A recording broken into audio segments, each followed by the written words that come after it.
Oui, maître, bonjour. Oui, oui, la vidéo de longueur longueur que tu vois aujourd'hui, 5 ans après, là, lui-même, il a reçu ça, c'est déjà sur les réseaux sociaux, là. C'est le même traitement, maître, que j'ai subi à la CEMIL après mon interpellation le 17 avril 2020 avec Thibault.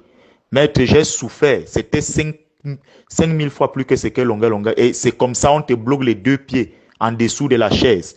Tu es menotté, tu tends ça comme ça. Et là encore, pour moi, c'était plus pire parce que le criminel et l'assassin de Joël Émile Banqui, il mouillait mes pieds avec l'eau. Parce que l'endroit, là, le labo, là-bas, là, c'est mis au ministère de la Défense, c'est d'où il garde son véhicule. Donc, il y a un long tuyau qui est rattaché au robinet, donc on mouille.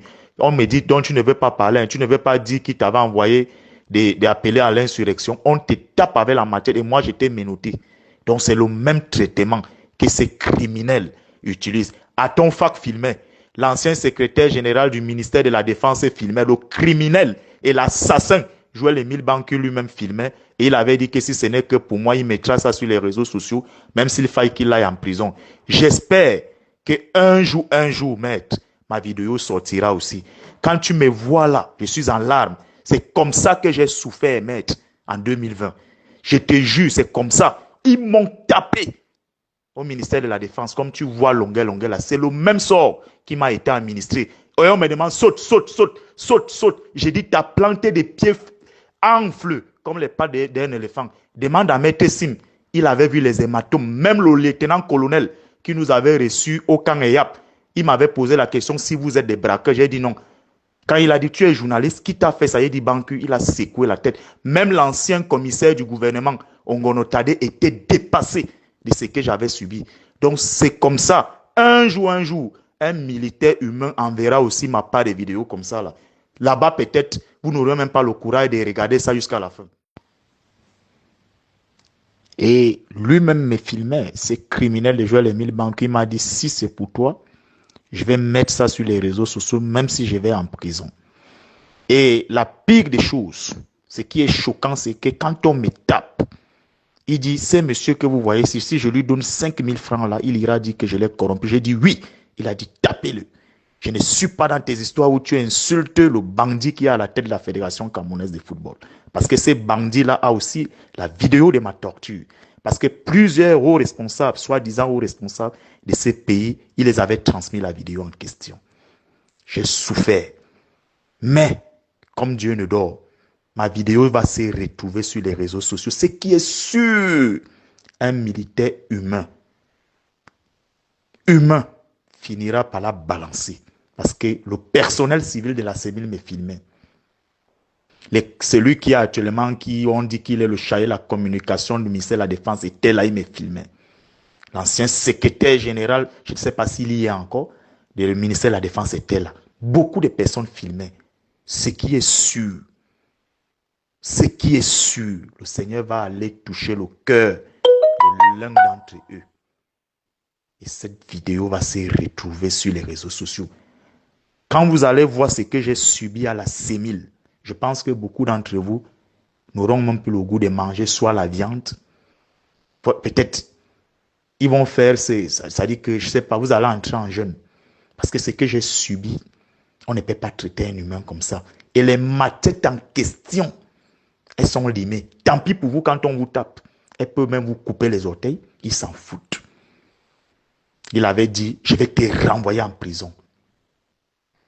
Voilà pourquoi ils ont tenu une réunion secrète dernièrement pour dire qu'il faut m'effacer. Mais le comité des Nations Unies pour la lutte contre la torture, Paul Biya avait été saisi, il a encore été ressaisi. Ça prendra le temps que ça prendra. Il assumera. Il assumera. Il ne s'attendait pas que pour longueur allait sortir. C'est la même chose. Tu ne veux pas parler, saute. Je ne pouvais pas. Et je remercie Madame Bikaï. Elle était à l'époque lieutenant, je crois bien, au service central de la recherche. Quand cette dame m'avait vu le 18, quand on m'a sorti de la cellule, elle m'a posé la question. Mais c'est quoi ça, monsieur Ebala, vous n'avez pas de famille? Il dit, bon, madame, on m'a arrêté. Je ne sais même pas si mes proches sont au courant. C'est là où elle avait écrit à l'autre tortionnaire qu'on appelle Bialo Dieudonné. Il a demandé à ce qu'on me remette des équipements et qu'on aille avec nous à l'infirmerie du camp EYAP. Quand nous sommes arrivés à l'infirmerie du camp Eyap, le jeune colonel du Nord qui nous avait reçus, c'est quand il voit ma vidéo qui circulait déjà où je suis assis à même le sol, c'est là où le chauffeur qui nous avait conduit, qui était un gendarme, qui pose la question, qui est même là parmi vous? On dit, le voilà. On dit, tu vois donc ce qu'on fait? On est en train de dire que c'est au service central qu'on t'a fait. C'est dit non, c'est à la CEMI. C'est là où le colonel là vient, il me pose la question, c'est quoi? Mais moi j'ai cru que vous étiez des braqueurs. Ah, vous êtes des hommes des médias? Il dit, mais oh là là, oh là là, oh là là. Il n'a plus rien à ajouter. Le 22 avril, ils m'ont déféré précipitamment comme ça chauffait déjà sur la toile. Quand Maître Sim est arrivé me rendre visite, Maître Sim même a pleuré. Ma tête était bandée. Ma tête était bandée. Maître Sim a coulé les larmes. Ma tête était bandée. Oui. Il a pleuré.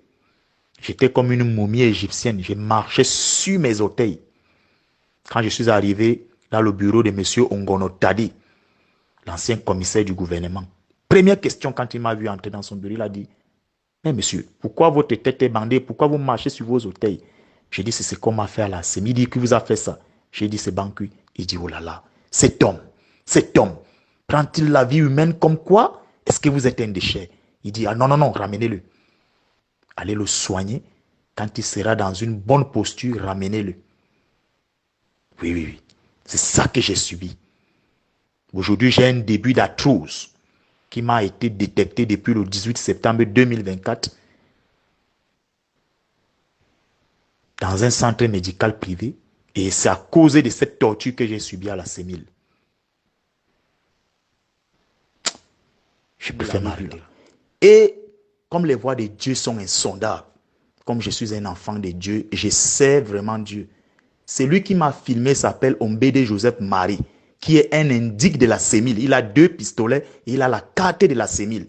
Il fait partie de ces gangs qui avaient braqué les voitures au Togo et au Bénin et il était venu en prison. Nous avons failli le lyncher parce qu'il était dans le même local au quartier 1 avec le professeur Fogué. Mais le professeur Fogué s'était à genoux. Il nous a demandé avec Thibaut de laisser. C'est lui qui m'avait filmé. Il a envoyé ça à un ami à l'avenue Kennedy. Et c'est l'ami là qui a donc balancé ça sur les réseaux sociaux. Parce que bien après, ils étaient allés prendre Ombedi, ils sont venus le torturer là-bas. On lui a posé la question que tu n'es ni policier ni gendarme. Nous, on te prend pour travailler avec nous. Tu vois dans quel problème tu nous as mis en filmant Ebala. Donc voilà ce que j'ai subi. Et ils payeront. Je dis bien, ils payeront. Mes vêtements en question, je les avais pris. J'ai jeté ça sur la tombe de mon feu papa. Mes ancêtres vont s'en charger.